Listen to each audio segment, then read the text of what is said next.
Hello, servus, guten Tag, and what's up? My name is Michael Tressler. I'm the first vice president of the German-American Society of Pinellas County, Florida. I'm not the first vice president. The organization's been around since 1951, but my job title is first vice president. So let's just say I'm somebody at our organization in Tampa Bay that focuses on Germans and Americans and the unique culture that ties us both together. We do events. We do an Oktoberfest. That's always what you do when you have any German something in your organization name. You do an Oktoberfest because it's what you expect. It's like being in an Irish bar and doing a St. Patrick's Day. We do Oktoberfest. We also do a Sausage Fest, a Mai Fest, and we also did a show with a German comedian named Paco Erhard. Actually, he was a German comedian. I don't have to say it questionably. I've seen the show twice. He was so good. He came to us in May 2023. He was so funny and so well liked and beloved. I think it's safe to say he was beloved that we had him back in November of 2023.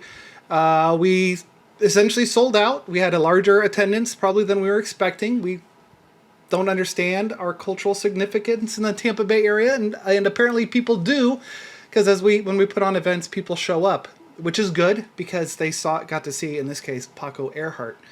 If you don't know Paco, then you should. He is his real name is neither Paco, and his last name really isn't Erhard. So I'm sure there is a German or American agency he's running from by using a stage name, or he's just cool, because cool people use stage names. So German American Society in Tampa Bay, we don't have a $10 million endowment. We are lucky to pay the bills every month. And so the great thing about hosting Paco Erhard is it cost us nothing up front, $0, 0 cents. If no one had shown up, it would have cost us our time and precious electricity.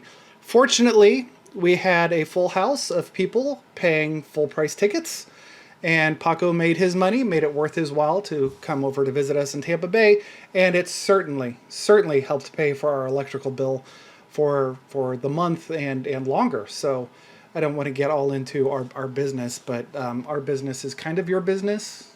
So if our business does well, I'm pretty sure with good advertising, your business will do well. Speaking of advertising, piece of cake, great press kit provided by him and his new press secretary. I'm not sure what her title is. Press Genius. We'll go with Press Genius Courtney.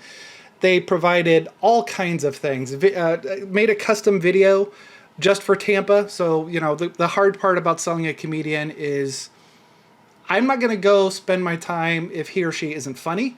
So Paco made a custom video for us here in Tampa. And then lots of graphics and slides. You want to talk about good?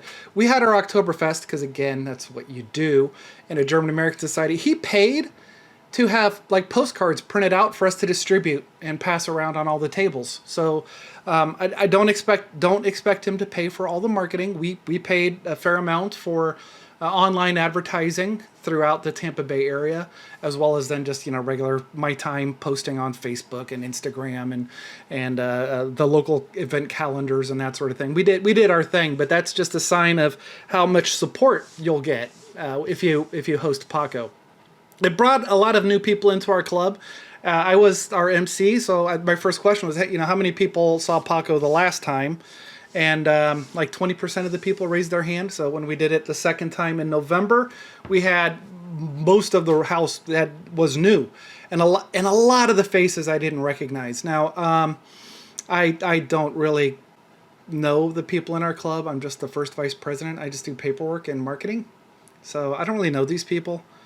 But I know some of them, and I saw some of those faces, but I saw a whole lot of faces I had never seen before. So that was cool. It brought new people in, and then we did have some posters around and flyers about other things we do at our event. So hopefully people who came for Paco will come for our other events, even if it's just the Oktoberfest. Cool. We can always use more people there. As for Paco's show, it's pretty much all ages. It gets a little adulty, but it's not a blue show by any means. It's by no means, about sex and cursing and swearing. But we are adults, and occasionally there's a little bit of language. But if you've let your kids watch like any show on an HBO or whatever, you're good. It's nothing to worry about. It's not. There's a lot of elderly people in our organizations who were raised in a different time. I don't think any of them were shocked or dismayed at the language or the topics being handled. He does a great job of comparing and contrasting his time in America with his time in Germany, with his time in Spain, with his time in England. Does this guy stay anywhere? He's a traveling comedian. Does he even have a home? Maybe that's why he's got the stage name. Anyway, Paco was great for our organization twice. We're looking to maybe get him back again in 2024. Trying to maybe make him a recurring thing. People who saw the show the first time, some of that 20%, I talked to them afterwards, and they said, it was still funny. It was like lots of the same jokes. He did the same basic set both times, some new jokes thrown in. But having seen both sets, I forgot a lot of the jokes from the first time because I'm reaching a certain age and I don't remember things. And so it was kind of like seeing the show for the first time, the second time. So yes, worth seeing a second time, worth having a first time. Get Paco, put him on your stage. It costs nothing up front. You share the money at the end, and you can't beat it. So greetings from Tampa Bay, and greetings from the German American Society, and good luck.